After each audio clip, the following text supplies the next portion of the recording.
मैं दिनेश श्रीवास्तव, आप देख रहे हैं आपका अपना एडी लाइफ। ओडिशा राज्य कला का वह कलाकृति आप देख सकते हैं, उसका कुछ कला हमारे जमशेदपुर रामडा होटल में सजाया गया है।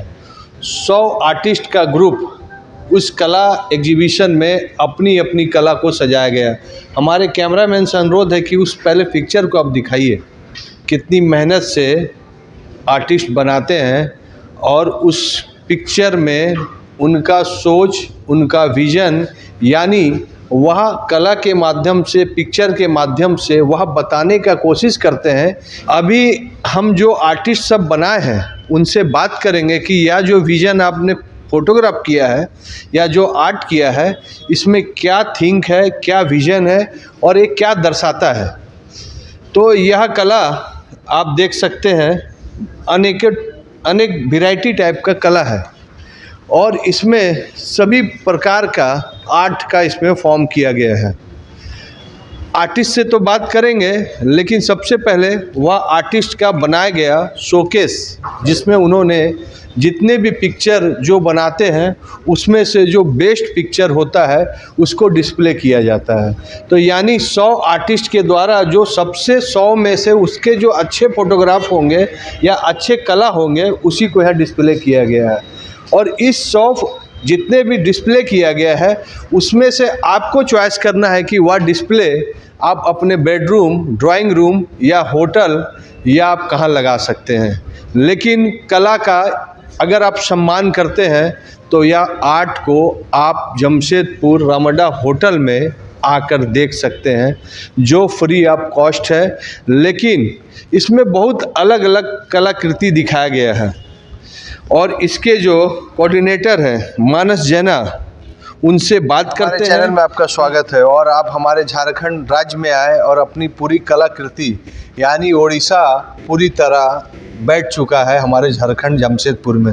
तो हमारे झारखंड के लिए, हमारे जमशेदपुर के लिए जो अच्छे कला को कदर करते हैं, जो कला को सम्मान करते हैं और या वह कला को खरीद सके, तो क्या क्या कला है, इसको क्या क्या आर्ट बोलते हैं इसको? एक्चुअली ये कंटेम्प्रेरी आर्टिस्ट है सारे लोग, और उड़ीसा का जो एक टुगेदर ग्रुप है, एक प्रोग्रेसिव आर्टिस्ट ग्रुप, ये सारे प्रेजेंट किए हैं ये सारे आर्ट को। और इसमें 33 आर्टिस्ट पार्टिसिपेट किए हैं। कुछ इसमें सीनियर्स भी है, कुछ जूनियर्स भी हैं। सो मैं सोचता हूँ कि मतलब झारखंड और उड़ीसा का कल्चर की इतना डिफरेंसेस नहीं है। और जैसे कि ये पेंटिंग के बारे में मैं आपको बोलूँगा कि एक कल्चर है, कुर्मी कल्चर का एक कल्चर है। तो महंत कास्ट का लोग यहाँ पे भी है, हमारा वहाँ पे भी है। तो दिवाली में उन लोग का गाय को सजा के कैसे ये करते हैं। So this is a reflection of that. अच्छा, इसमें जो कलर यूज किया गया, जो बोर्ड बनाया गया है, वो क्या चीज़ है? किस कलर, क्या चीज़, ऑयल पेंटिंग है क्या है? नहीं, ये एक्चुअली ऑयल पेंटिंग टाइप का है, एक्रेलिक कलर है और ये कैनवास के ऊपर बनाया गया है। और ये भी ऑयल कलर जैसे 100 ईयर्स का गारंटी है इस कलर में। अच्छा। और ये 100 ईयर्स तक ये पेंटिंग रहेगा। जैसे अभी का समय सबसे बड़ा चीज़ प्रॉब्लम होता है कि अगर उतना बड़ा फोटोग्राफ को लेकर रखेंगे तो कुछ दिन के बाद वो खराब हो जाता है उसका ओरिजिनल। नहीं। तो इसमें क्या कारण है कि वो उतना 100 साल तक इसका लाइफ है? नहीं, देखिए, पहले तो एक जो कंपनी का प्रोडक्शन है वो इसमें गारंटी है। जैसे कि कैमलिन कंपनी का इसका गारंटी है, और कैमलिन कंपनी का और different type of colour company का गारंटी है 100 ईयर्स का। इस टाइप का गारंटी है। जैसे कि हमारा एशियन पेंट्स का गारंटी है 5 साल तक ये रहेगा। तो ये सारी चीज़ एक गारंटी के ऊपर डिपेंड करता है। पहले से भी बहुत सारे पेंटिंग आप देख चुके हैं कि 100 ईयर्स तक म्यूजियम में है, कुछ नहीं है, 1000 ईयर तक है। जैसे कि हमारा मोनालिसा, ये सारे पेंटिंग। हाँ, तो ये कलर है, एक रबर टाइप का चीज़ लग जाता है तो लग जाता है, इसको खराब नहीं होता है। तो इसको तो सर इनसाइड रूम में ही रखना पड़ेगा? नहीं, इसको बारिश में भी रखने में भी इसका कुछ प्रॉब्लम नहीं होता है। बट इसमें जब धूप रहेगा ज़्यादा टाइम, ये आहिस्ता आहिस्ता थोड़ा लिटिल बिट पेंट हो जाएगा। तो इसलिए ये सारे आर्ट एक बहुत ही परमानेंट आर्ट है और इसका वैल्यू जितना दिन तक पुराना होता है इसका वैल्यू बढ़ जाता है। बहुत अच्छा। एक चीज़ बताइए, इतने अच्छे कला, कोई बच्चे, आपका कोई इंस्टीट्यूट भी है क्या जो बच्चे सीखना चाहेंगे? हाँ, उड़ीसा में एक गवर्नमेंट का आर्ट कॉलेज है जिसमें मैं यहाँ पे जो प्रेजेंट हुए हैं मिस्टर चंद्रशेखर सेठी इधर बैठे हुए हैं, मिस्टर आशीष शरण यहाँ पे बैठे हुए हैं। ये सारे फैकल्टीज हम लोग लेक्चरर हैं और यहाँ पे कुछ स्टूडेंट लोग भी आए हुए हैं। ये एक टेक्निकली मतलब हम लोग इन लोग को डिग्री पढ़ाते हैं और वहाँ से बच्चे लोग सीखते हैं। कितना दिन से आर्ट कर रहे हैं सर? मैं तो 30 साल से कर रहा हूँ। 30 साल। सबसे बेस्ट पेंटिंग आपका कहाँ है अभी वर्ल्ड में? वर्ल्ड में तो ज़्यादातर गया नहीं है, भुवनेश्वर में गया है। भुवनेश्वर जो पेंट जो आप बनाए कोई ना कोई तो उसको लिया होगा, तो कोई भुवनेश्वर के अंदर ही है। भुवनेश्वर क्या क्या उसमें कला था सर, क्या दिखाया था उसमें? कला तो वो पसंद करने का जो खरीदता है उसके ऊपर निर्भर करता है। क्या तो अपने हिसाब से क्या क्या बनाए थे जो पसंद आई था? मैं तो कंसेप्चुअल पेंटिंग बना रहा हूँ, फिलोसॉफिकल पेंटिंग बना रहा हूँ। ये हमारा पेंटिंग जो है अग्नि देवता।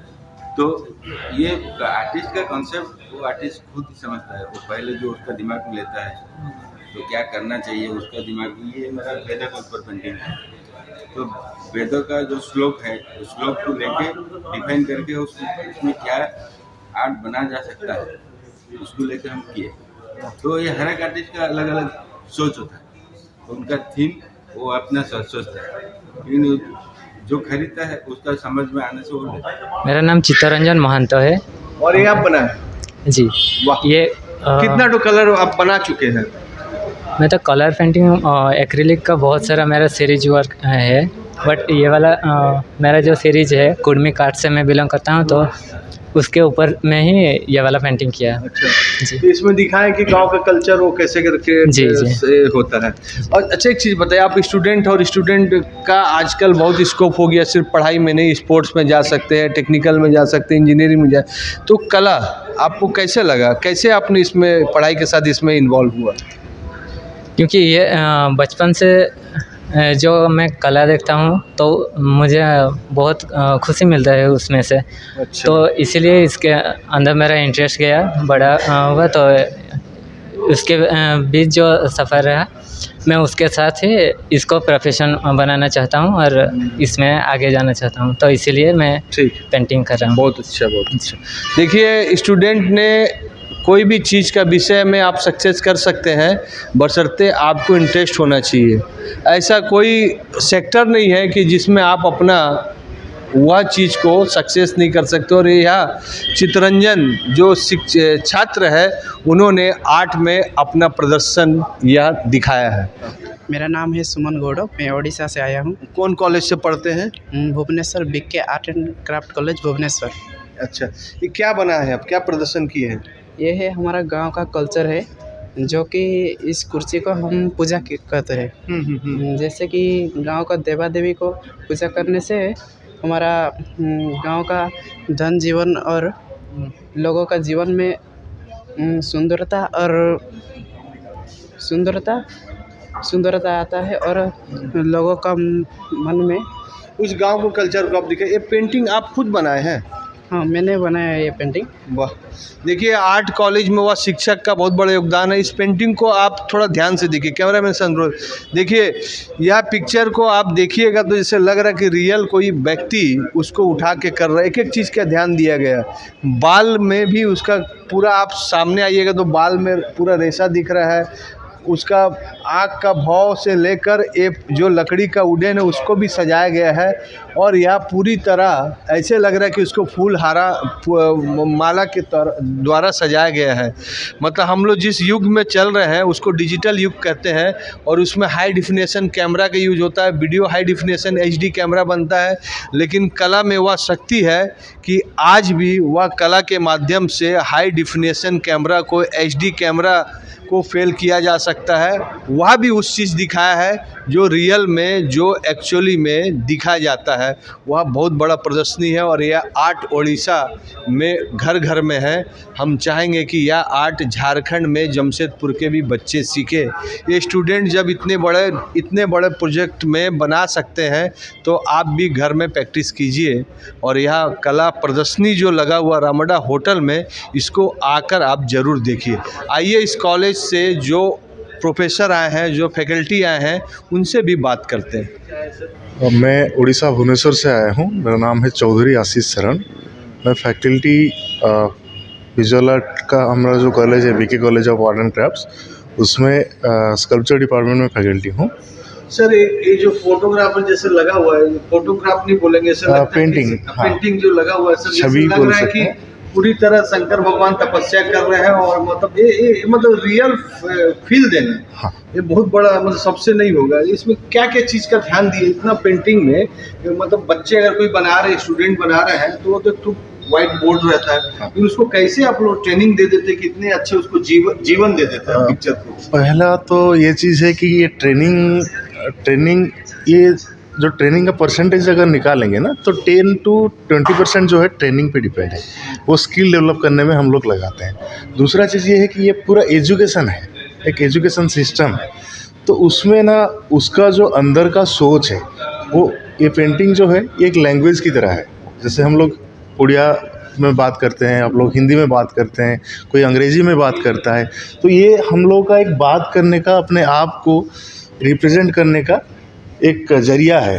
तो इसमें वो जो चीज़ हम लोग लैंग्वेज से बात नहीं कर सकते, मतलब मुंह से नहीं बोल सकते, वो यहाँ पे अंदर का जो सोच है उसको प्रकट करना हमारा काम है। तो वो कोई कैमरा नहीं कर सकता, वो कोई डिजिटली नहीं हो सकता, उसको हम सिर्फ मैनुअली अपने ब्रश, कलर यही सब लेके अपना थॉट जो है उसको उसमें उतारते हैं। इतनी बड़ी आपने बात बोला सर, मतलब ये यही चीज़ है कि जो दूसरे कला को आप इस पेंटिंग से अलग बना देता है।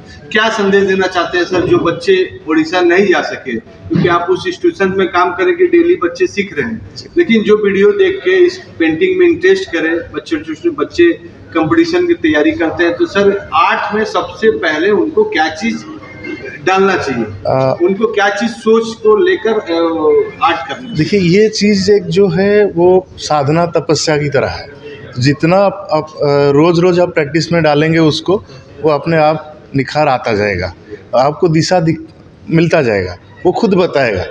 बस अपने आप पे काम करना है और अपने थॉट प्रोसेस जो है उसको हमेशा से ड्राइंग और ये कैनवासेस में उतारते रहना है, और उसके बाद वो अपना रास्ता को खुद दिखा देता है। कि वहाँ बच्चे को जो ट्रेनिंग देते हैं उनको लेके आकर प्रेजेंट करवाना उनका कला को, और उनको प्रैक्टिकली शिक्षा दिया जा रहा है, और उनके साथ जो कॉलेज के फैकल्टी आए हैं, जो प्रोफेसर आए हैं, चुपचाप से बैठे हुए हैं। बच्चे कैसे बात कर रहे हैं, कैसे उनको इंटरेक्ट होना है, जो कला वो बनाए हैं उनको कैसे समझाना है, और फैकल्टी चुपचाप से इस चीज़ को मॉनिटर कर रहे हैं, और उसके बाद में फिर रिसर्च करके फिर उसको क्लास में बताया जाएगा। तो हम आज हमारे साथ फैकल्टी हैं, उनसे बात करते हैं। नमस्कार, मैं Chandrashekhar Sethi, coming from BK college of art and craft. तो भुवनेश्वर के जो आर्ट एजुकेशन है उसी के जो कैपिटल के अंदर है, तो उसमें जो हम लोग का जो ट्रेड है, जो उड़ीसा का, ज़्यादातर लोग उड़ीसा को कला के बारे में जानते हैं, अच्छा तरीके से जानते हैं, तो उसी चीज़ को लेकर हम लोग आगे बढ़ रहे हों, और हम लोग का जो सोच है, जो चिंतन है, और हम लोग का जो इरादा है उसके फुलफिल करने जा रहे हो। तो इसमें मैं पेंटिंग पढ़ाता हूँ बच्चे लोग को, चित्र का और चित्र करने का तरीका क्या होना चाहिए, कैसे होना चाहिए, उनका लॉन्जेविटी कैसे होना चाहिए, ये सब बारे में हम लोग का वहाँ पढ़ाया जाता है। तो ये पढ़ाई के समय हम लोग ये ध्यान रखते हैं बच्चे का जो सोच है, मतलब हम तो किसी के हाथ को ज़्यादातर साफ नहीं कर सकते, लेकिन उनका दिमाग को साफ करना चाहिए। तो उनके दिमाग के अंदर जो सोच आता है, जो चिंतन पैदा होता है, ड्रीम्स देखते हैं, उसी चीज़ को वो लोग कैसे अपने रियल लाइफ में इस्तेमाल कर पाएंगे, वो अपने कैनवास के ऊपर रंग के माध्यम से दुनिया को दिखा पाएंगे, वो दुनिया के अपने नाम रोशन कर पाएंगे, ये सब चीज़ के बारे में हम लोग को ध्यान देते हैं। जहाँ तक यहाँ की बात है, जहाँ हम लोग यहाँ टाटा में एक एग्जीबिशन का आयोजन किए हैं टुगेदर के साथ, यहाँ हम लोग का बच्चे लोग का भी बहुत सारे काम भेजे हैं, उसके साथ कुछ प्रोफेशनल और सीनियर आर्टिस्ट भी यहाँ काम दिए हैं। इसी काम में हम लोग देखे हैं कि जो नेशनलाइज जो जाति के अंदर, भारत के अंदर जो कोने कोने में जिसे काम के चल रहा है अभी फिलहाल, जो समसामयिक चित्रकला जिसे हम लोग कंटेम्प्रेरी आर्ट बोलते हैं, तो कंटेम्प्रेरी आर्ट में यही होता है कि अभी का जो टेक्नोलॉजी है और अभी का जो इनोवेशंस है उसी चीज़ को लेकर ज़्यादातर ध्यान दिया जाता है। तो इसी हिसाब से कला भी उसके साथ उनके पीछे चल रहा है, मतलब उनके साथ ही साथ चल रहा है। तो इसका मतलब यही है, जो चीज़ हम लोग टेक्नोलॉजी के ऊपर डिपेंड करते हैं, ये भी हम लोग के हाथ में भी संभव हो पाता है। वो कैसे होता है, क्यों होता है, किस तरीके से होता है, ये अपने सोच के ऊपर डिपेंड करता है, दिमाग के ऊपर डिपेंड करता है, अपने प्रेजेंटेशन के ऊपर डिपेंड करता है। यहाँ बच्चे लोग अक्सर क्या करते हैं, जैसे आप जो है कि कोई भी टेक्नोलॉजी हम लोग के सामने आया, जैसे फोटोग्राफी हो, तो फोटोग्राफी में क्या होता है, हाई डेफिनेशन के काम करते हैं, हाई डेफिनेशन का लाइट और कैमरा ये सब लगाते हैं, उसमें रिफ्लेक्शन क्या ज़्यादातर ध्यान दिया जाता है। लेकिन ऐसे पेंटिंग में कैसे होगा, इस चीज़ को ध्यान देते हैं, और उसी में कलर और कलर के साथ जो टेक्सचर रहता है, उसी टेक्सचर को लेकर काम करते हैं, ज़्यादातर एक्सपेरिमेंट करते हैं। उसके बाद वो उनका सोच को वो ट्रांसफ़र करते हैं कैनवास के ऊपर। तो फिर एक बार वो होता है, अगर पेंटिंग तो हो जाएगा, चित्र तो बन जाएगा, उसके बाद क्या होगा। इसका मतलब यही है, जो हो रहा है, जो हम कर रहा हूँ, ये तो जितना समय हम उसके मेहनत कर रहा हूँ, ये मेरे लिए है। और उसके बाद जब हम एग्जीबिशन में लगाते हैं, पर कोई भी प्रदर्शनी में हम लगा लेते हैं, मेरा नहीं होता है, ये आम आदमी के लिए होता है, ये देश के लिए होता है। तो उसी के अंदर हम लोग कुछ मैसेज छोड़ते हैं, कभी अभी का मैसेज होता है, कभी आने वाले काल का भी होता है, और पिछले दिनों का भी होता है। उसी चीज़ को एक कंटेम्प्रेरी के साथ लेकर, समसामयिक के सोच के साथ लेकर हम लोग प्रेजेंट करते हैं। सर, बात होती है कि कला, इसमें अगर देखा जाए कैरियर ओरिएंटेड, पैसा अभी सब फील्ड में सभी एक चीज़ की आप पैसा इससे कैसे निकाल रहे हैं, तो इसमें ये चीज़ बताइए कि पैसा कैसे निकलता है। एक बात ये है, पहले जो है हम लोग जो एजुकेशन प्रोवाइड उन लोग को करते हैं, सरकार के गवर्नमेंट की तरफ से कुछ स्टाइपेंड्स वगैरह रखा गया है, जिससे को वो कुछ भी नहीं है, फिर भी हम लोग देते हैं उन लोग को एनकरेज करने के लिए। उसके बाद अगर ये लोग को सोचते हैं कि हमको ये मार्केट में रहना है और सोसाइटी में काम करना है, हमको मेरा परिचय एक आर्टिस्ट के रूप में लेना होगा, तो ये अपने कंटेम्प्रेरी के फ्लो के साथ चलना शुरू करते हैं। ऐसे है कि जैसे एक लड़का अगर एडमिशन ले लिया, कॉलेज में एडमिशन ले लिया, वो तो पढ़ाई कर लेगा, पढ़ाई करने के बाद उनका जिम्मेदारी ये है कि हम भविष्य में क्या करेंगे, हमको कोई रिक्वायरमेंट है कि नहीं। ऐसे है, बहुत सारे रिक्वायरमेंट है उड़ीसा गवर्नमेंट में, जैसे टीचिंग लाइन में भी है और एजुकेशन लाइन में भी है। और इसके अलावा जो फोटोशॉप जो में डिज़ाइन से मीडिया है, उसमें भी काम करते हैं, और ज़्यादातर पसंद करते हैं कि फ्रीलांसिंग करने के लिए। कि फ्रीलांसिंग ऐसा होता है, आदमी को इंडिपेंडेंस बहुत स्वाधीन मिलता है, वो अपने मन के साथ काम कर सकता है, वो अपने इरादे को वो ठीक से कर पाता है, इसी से कोई दिक्कत नहीं होता है। यहाँ का जो बच्चे लोग भुवनेश्वर, बेसिकली भुवनेश्वर में उड़ीसा के जो बच्चे लोग पढ़ाई करते हैं, आर्ट को करियर बनाकर गए हैं, उन लोग के लिए कुछ भी दिक्कत नहीं, आराम से उन लोग अपना ज़िंदगी बिता रहे हैं और मज़े से ले रहे हैं, कोई दिक्कत नहीं है। देखिए, बहुत बड़ी चीज़ सर ने कहा कि आर्ट आपके पास यानी एक्स्ट्रा ज्ञान होना, एक्स्ट्रा दिमाग होना चाहिए। आर्ट का बहुत बड़ा स्कोप है। सर ने कहा कि स्कूल के आप टीचर बन सकते हैं, अपना फीलिंग लाइंसिंग करके आप कुछ कॉन्सेप्ट को आप उसको प्रेजेंट करके मार्केट में जा सकते हो। यहाँ बच्चे के साथ अच्छे कॉलेज जुड़े हुए हैं, अच्छे इंस्टीट्यूशन जुड़े हुए हैं, सर भी जुड़े हुए हैं, और उड़ीसा गवर्नमेंट इसमें बहुत अधिक ध्यान देती है। गवर्नमेंट ऑफ उड़ीसा इसमें बहुत अधिक ध्यान देती है। और सुदर्शन पटनायक को आप देख सकते हैं कि वह उड़ीसा के वह कलाकार हैं जो करंट में तुरंत वो बालू में कलाकृति बना सकते हैं। तो यह छोटे छोटे सुदर्शन जो आज हमारे साथ हैं, उन्होंने अपनी कला को और सुंदर बनाने का एक प्रयास किया है। कला को आप देखिएगा कि जो बाज़ार में ऐसा कला मिलता ही नहीं है, मतलब एक एक चीज़ का ध्यान दिया गया है, चाहे उनके बाल का हो, चाहे उनका कलर का हो, चाहे उनका एक मतलब आप उसके पास में कलर को जो फोटोग्राफर है वो जो बनाए हैं, उनको आकर आप खाली देखिए, आपको ऐसा नहीं लगेगा कि वो कोई पेंटिंग बनाया हुआ, जैसे लगता है कि कोई मूर्ति को बैठा दिया गया है और उसका छोटा से रूप एक ठो दिखाया गया है, उसके बाद उसमें और घुसने का दिल करता है। तो यह कला मतलब अद्भुत कला है। इसका बखान हम 5 मिनट में 10 मिनट में अपने व्यूअर को नहीं समझा सकते, लेकिन आप उड़ीसा नहीं जा सकते हैं तो उड़ीसा के वह कला आपके दरबार में, आपके रामाडा होटल में और जमशेदपुर शहर में आए हैं। आप इस कला को ज़रूर आकर देखिए। एडी लाइव का वीडियो को लाइक कीजिए, चैनल को सब्सक्राइब कीजिए। एडी लाइव की पूरी टीम की ओर से सभी को धन्यवाद। जोहार।